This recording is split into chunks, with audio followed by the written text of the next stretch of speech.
10 Oktober merupakan Hari Kesehatan Mental Sedunia dan pastinya adanya pandemi ini juga berdampak bagi kesehatan mental. Dan kami telah merangkum beberapa pertanyaan dari warganet seputar COVID-19 dan kesehatan jiwa dalam segmen Tanya Dokter. Kita sudah terhubung melalui sambungan Zoom dengan Dr. Amy Nugroho yang merupakan psikiater dari National Hospital Surabaya. Selamat sore, dokter.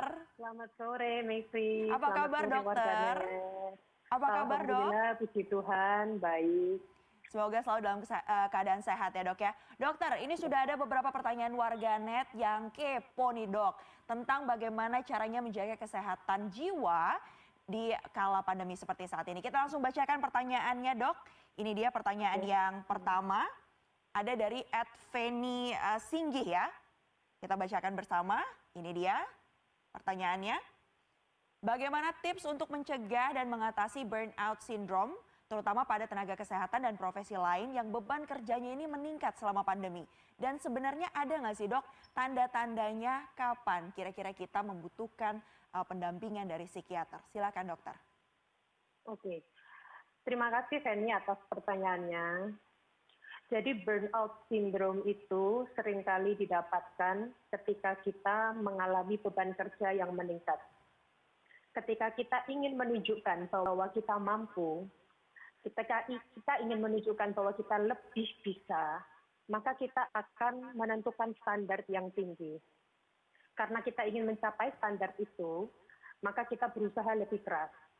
Tanda-tandanya kalau kita sudah mengalami burnout adalah ketika kita sudah mulai mudah emosi, mudah marah, mudah tergesa-gesa, kemudian mulai standar hidupnya berubah. Misalnya dulu memiliki value nilai bahwa setiap hari Sabtu Minggu saya akan ada waktu untuk keluarga.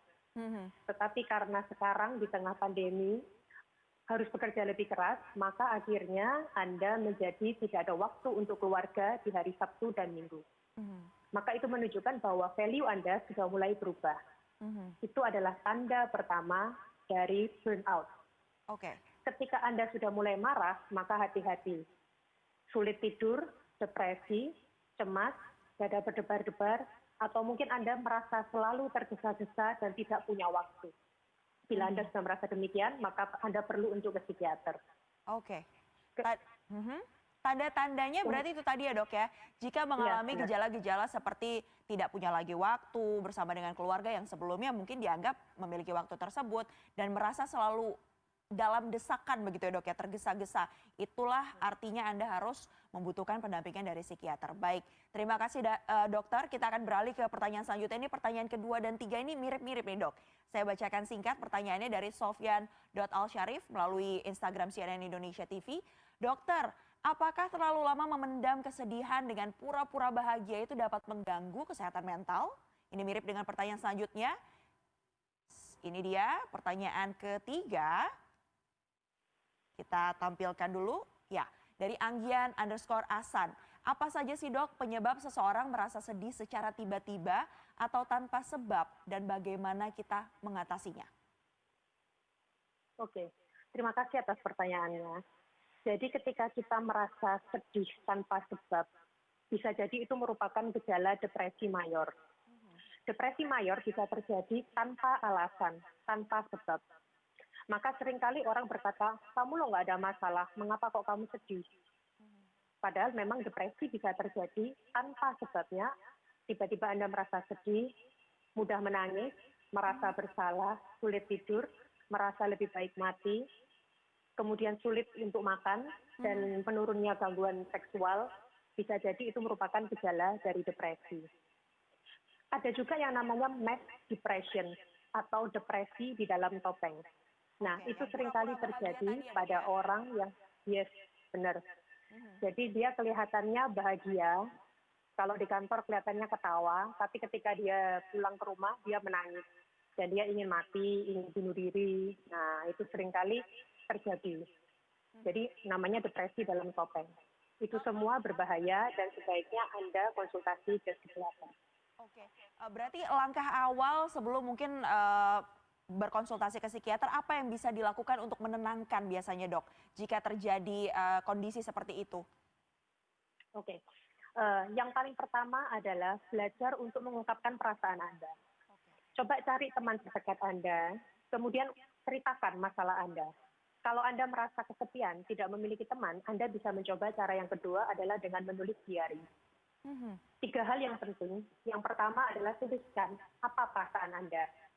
Jadi saya merasa sedih atau saya merasa marah. Kemudian penyebabnya, apa penyebab dari perasaan Anda. Dengan begitu Anda akan berusaha mengenali apa penyebab dari Anda merasa sedih.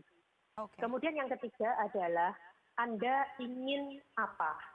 Apa yang dapat Anda lakukan untuk bisa membuat Anda menjadi bahagia? Tulislah itu dengan kalimat positif. Maka itu akan membantu Anda untuk menjadi positif. Kemudian cara yang ketiga yang bisa Anda lakukan adalah dengan cara meditasi Mhm. atau hipnoterapi. Jadi ketika Anda di rumah, dengarkan musik relaksasi, pejamkan mata, dan sugesti kata-kata positif. Sadari nafas Anda, setiap kali Anda bernafas dan membuang nafas, nikmatilah itu.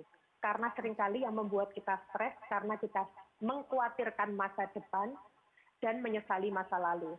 Sehingga kita tidak memiliki hari ini untuk kita jalani. Jadi, Baik. hiduplah untuk hari ini.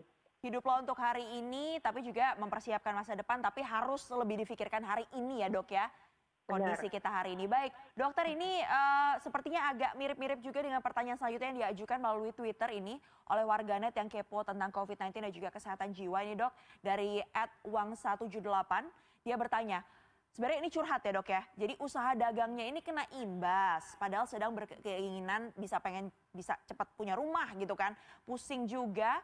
Jadinya dari pikiran ini kemudian menjalar ke kondisi tubuh.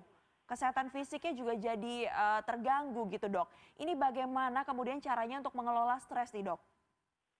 Oke. Di tengah pandemi ini memang kita harus menurunkan standar kita. Mhm. Kalau kita memiliki target yang tinggi, namun ternyata realita tidak sesuai dengan target harapan tersebut, maka kita akan kecewa. Coba turunkan target standar Anda. Jangan berpikir untuk hari ini harus punya rumah, tapi coba berpikir, oke, saya saat ini akan fokus di bertahan hidup dulu dan bagaimana pekerjaan saya bisa survive.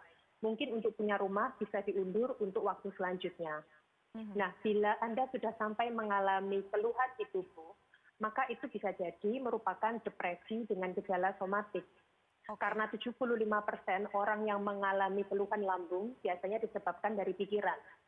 Dan juga orang yang sering sakit kepala bisa jadi disebabkan karena stres atau Oke. depresi. Itu Oleh tadi. sebab itu, makanya Anda Mhm. harus berkonsultasi lebih lanjut. Mengelola stres dengan mengelola ekspektasi juga ya dokter. Terima kasih banyak dokter Amy sudah berbagi bersama kami sore hari ini di CNN Indonesia News Update. Sehat selalu ya dokter. Terima kasih, Mevri. Sama-sama dokter.